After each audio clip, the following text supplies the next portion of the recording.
భారతదేశం మారుతోంది. Tea stalls నుండి షాపింగ్ మాల్స్ వరకు డిజిటల్ చెల్లింపులు ప్రతి చోట ఉన్నాయి. డిజిటల్ ఇండియా కల్లిజం వేగంగా, సులభంగా, అనుసంధానంగా.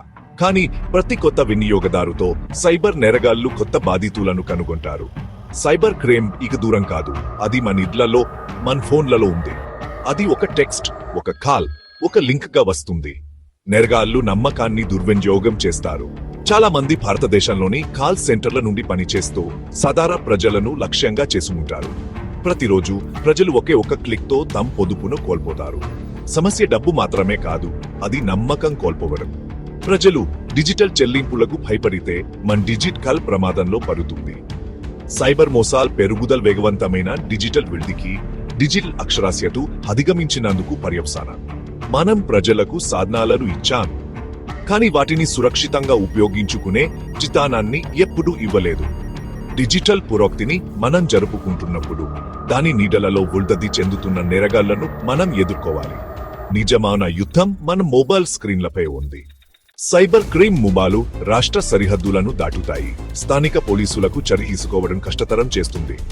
ఆపరేషన్ సైటార్మం ప్రవేశం గుజరాత్, రాజస్థాన్, మహారాష్ట్ర పోలీసుల సంయుక్త ప్రయత్నం.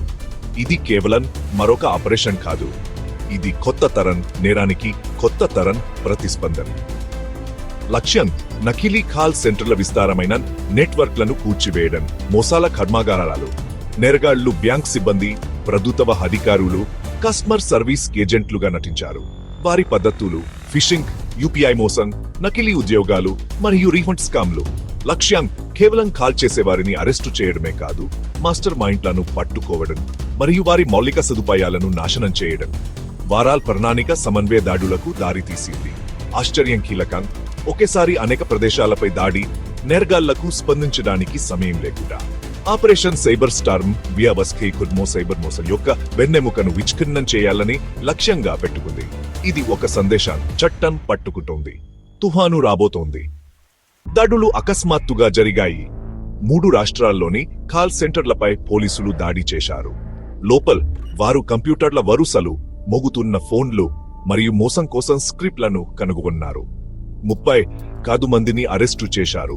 సాక్ష్యం ఆపరేషన్ స్థాయిని వెల్లడించింది. వందలాది ఫోన్లు, ల్యాప్టాప్లు, నకిలీ ఆధార్ కార్డులు మరియు వేలాది సిమ్ కార్డులను స్వాధీనం చేసుకున్నారు. లాగ్లు దొంగిలించబడిన ఓటీపీలు మరియు బ్యాంక్ డేటాను చూపించాయి. 3 కోట్ల రూపాయలకు పైగా మోసం జరిగింది. డబ్బు మూల్ అకౌంట్ల వెబ్ ద్వారా మనీ లాండరింగ్ చేయబడింది. దీనిని గుర్తించడం కష్టతరం చేసింది. అరెస్టు చేయబడిన చాలా మంది యువకులు, విద్యావంతులు సులభంగా డబ్బు సంపాదించడానికి ఆకర్షితుయ్యారు. స్క్రిప్ట్లు వారికి భయాందోళన మరియు ఆవశ్యకతను సృష్టించడానికి శిక్షణిచ్చాయి. బాధితుల నమ్మకాన్ని దుర్వినియోగం చేశాయి. దాడులు ఫోన్లో స్నేహపూర్వక వాయిస్ వెనుక ఉన్న అంతరాంగాన్ని బయటపెట్టాయి. నిజమైన శత్రువు స్పష్టంగా కనిపించే చోట్ దాగి ఉంది. ప్రతి మోసం గణాంకం ఒక మానవకర్ను దాచిపెడుతుంది. నష్టం, ద్రోహం, బాధితులు తరచుగా ఉల్తతులు లేదా కొత్త డిజిట్ వినియోగదారులు.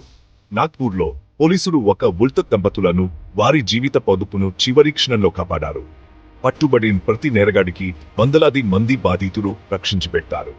నేరగాళ్లు తక్కువ సాంకేతిక పరిజ్ఞానం ఉన్న వారిని లక్ష్యంగా చేసుకుంటారు, భయం మరియు నకిలీ ఆవశ్యకతను ఉపయోగిస్తారు. ఆపరేషన్ సైబర్ స్టార్మ్ 3 కోట్ల రూపాయల మోసాన్ని నిరోధించింది. సిండికేట్లకు ఒక శక్తివంతమైన సందేశం. కానీ అరెస్టులు మాత్రమే సరిపోవు, ప్రజల అవగాహన కీలకం. అంతిమ రక్షణ వినియోగదారు అప్రమత్త.